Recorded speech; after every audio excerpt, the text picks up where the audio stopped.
sahabat Pijar TV, terima kasih sudah klik video YouTube ini.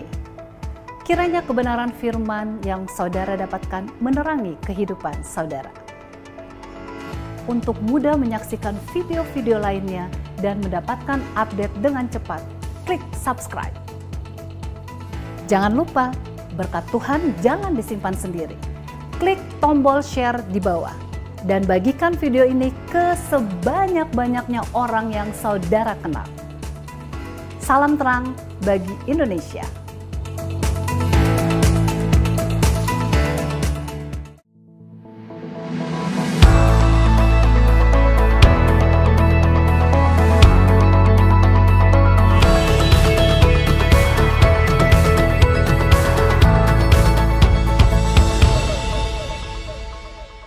Shalom sahabat pijar.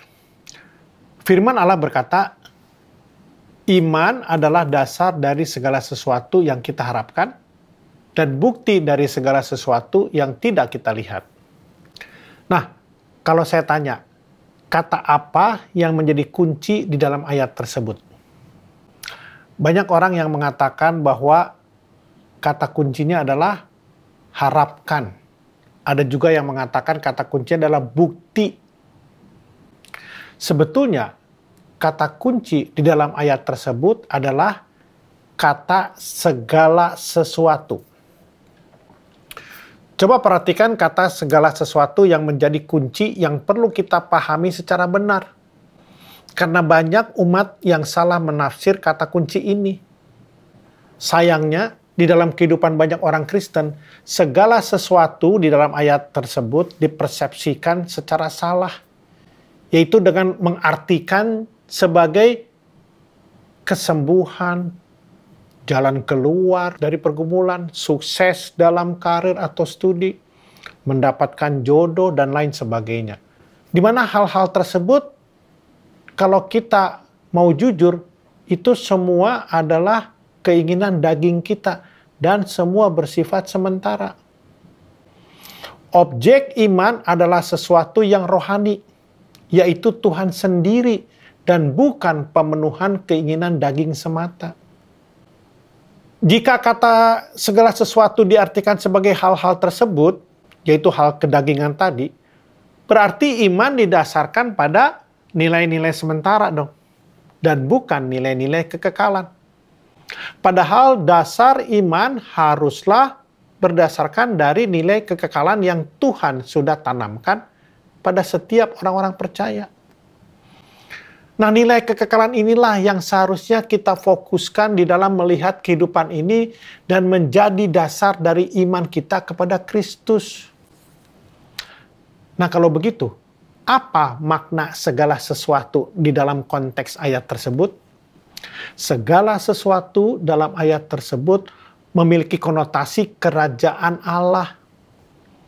Kerajaan Allah tersebut saat ini belumlah kelihatan secara sempurna. Melalui iman, kita memiliki pengharapan untuk menjadi bagian di dalam kerajaan Allah tersebut.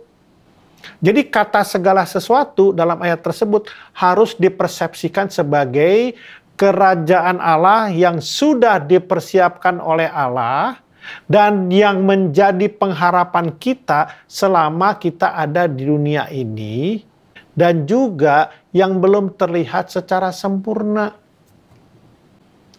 Sehingga ayat ini merupakan sebuah panggilan untuk kita boleh masuk di dalam kerajaan Allah yang sudah dipersiapkan.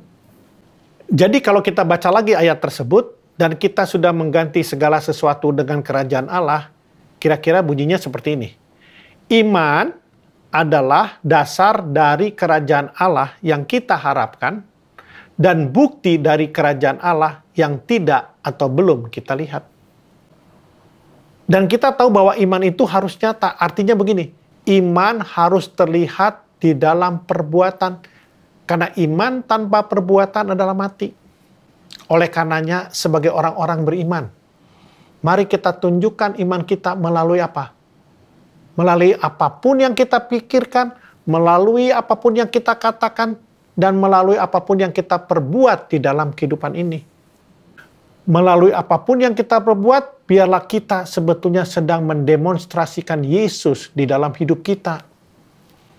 Seperti apa yang sering Paulus katakan kepada jemaatnya, bahwa hidupnya bukan dia lagi yang hidup, melainkan Kristus yang hidup di dalam dia.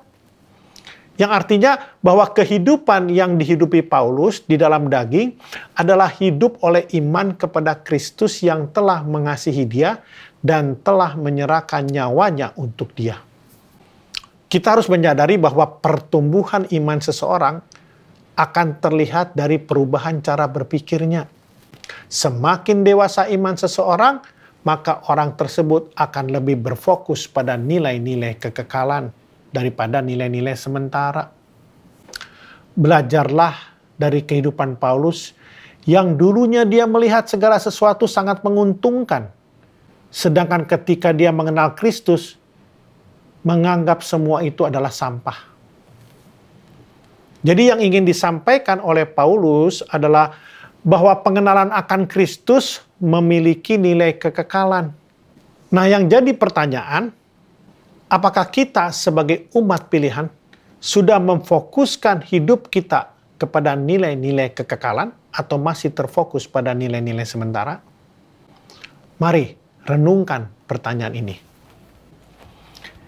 Dan ingat, kita adalah terang bagi Indonesia.